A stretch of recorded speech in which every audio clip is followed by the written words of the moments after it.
Good evening, Dr. Cole. This is Alicia Jackson, and I am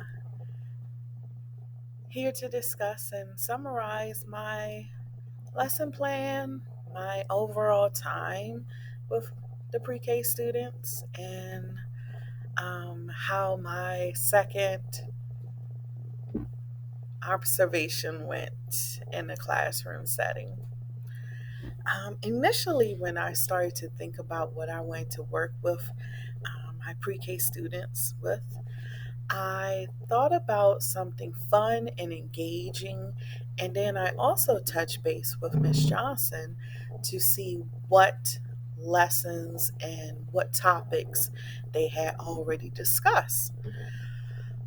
Further into my planning process, I thought it would be a good idea to focus on the seasons, because that is something initially that is introduced in pre-K. It continues into kindergarten, and then it also comes back into play in first grade. Um, so I sat down, playing with her, and continued doing my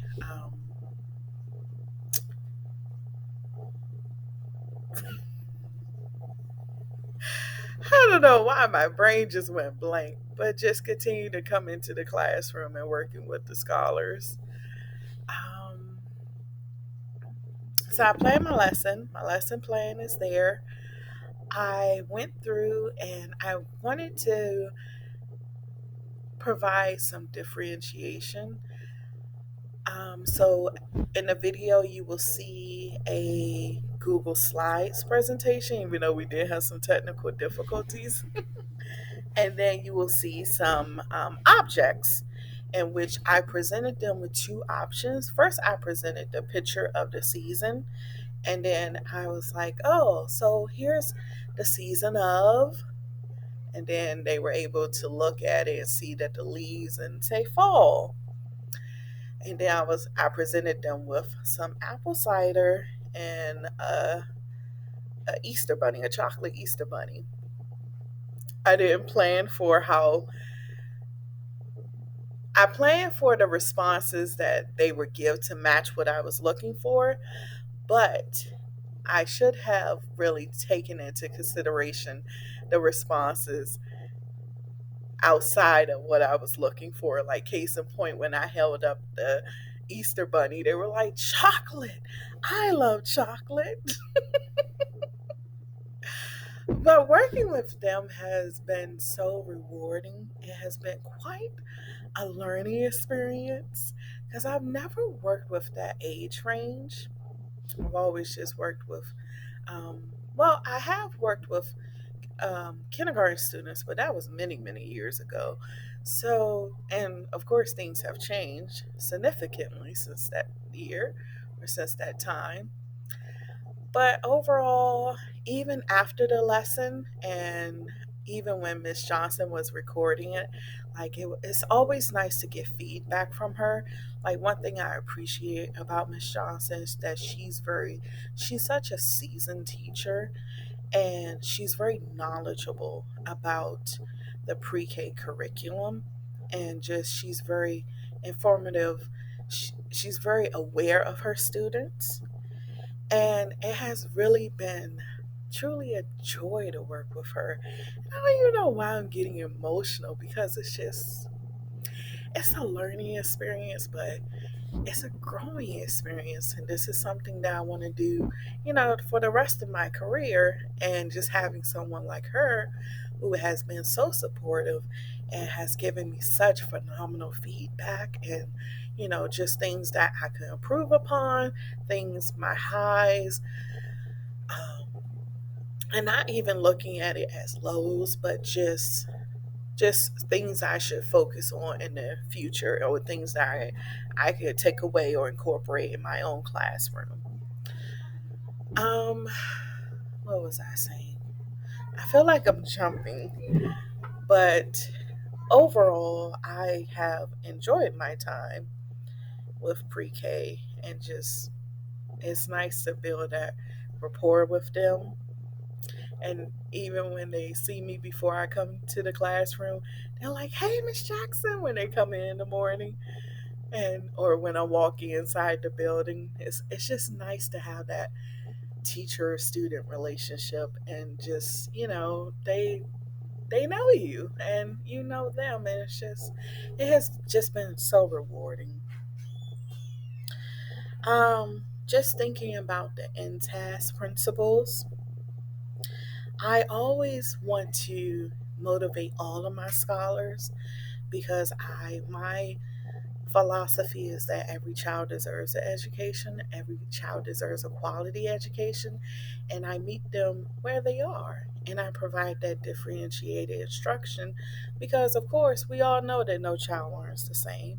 And it's up to us as teachers to really observe and see what works best with our scholars, and even maybe even like a group of them. Say for instance, if one group likes, if I have Johnny over here and Marcelo who likes pictures, then provide some differentiated instruction using pictures, or those hands-on activities like Philip. Philip is one in Miss Johnson's pre-K class. He loves hands-on manipulatives or hands-on activities, and it also lessens the behavior.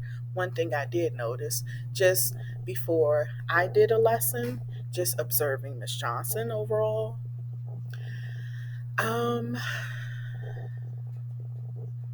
I the learning environment was already in play initially when I walked into the classroom. So just mirroring after Miss Johnson. And I noticed sometimes the language, like sometimes I would be like, oh, crisscross applesauce. But one thing about Miss Johnson, she uses the arm stretch and to give yourself a hug as a praise. And I have always used like give yourself a round of applause, but it was cool because I was able to bring something different into the classroom, and it was very welcoming. Like one thing, when myself and Miss Johnson had the time to sit down and just plan together and just go over any questions and concerns that I had to give to her, she was able to just provide some good feedback and good answers to, um, like, I noticed with when I was working with the scholars before this lesson with their ABCs.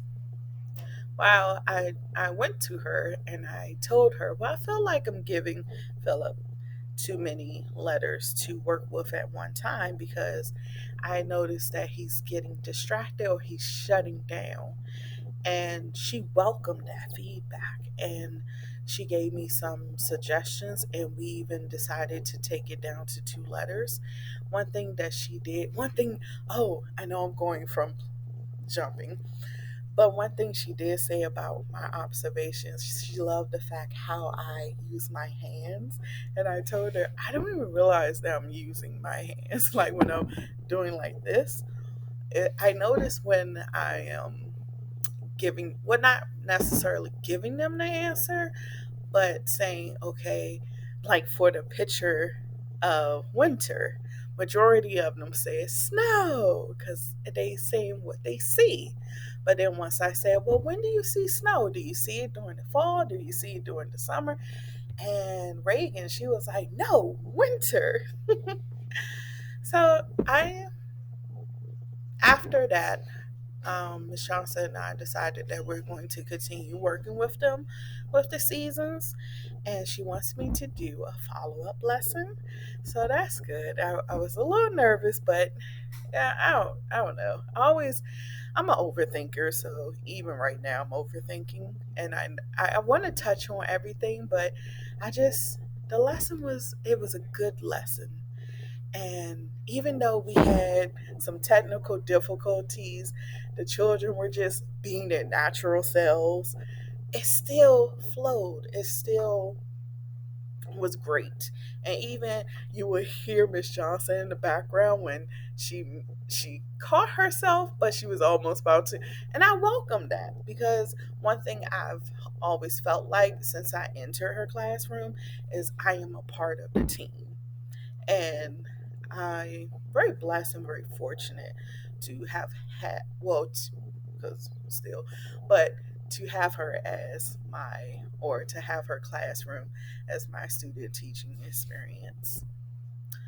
But yes, thank you again. And I just want to continue to implement these NTAS principles. We're providing a safe, productive, motivating space for my scholars to learn, making sure I'm differentiating instruction, making sure that there's an open line of communication, not just with myself, my scholars, but my families as well. And then also taking into account SPED population, ESOL population, and really using those resources that we have available. Thank you. Have a good evening. Bye bye.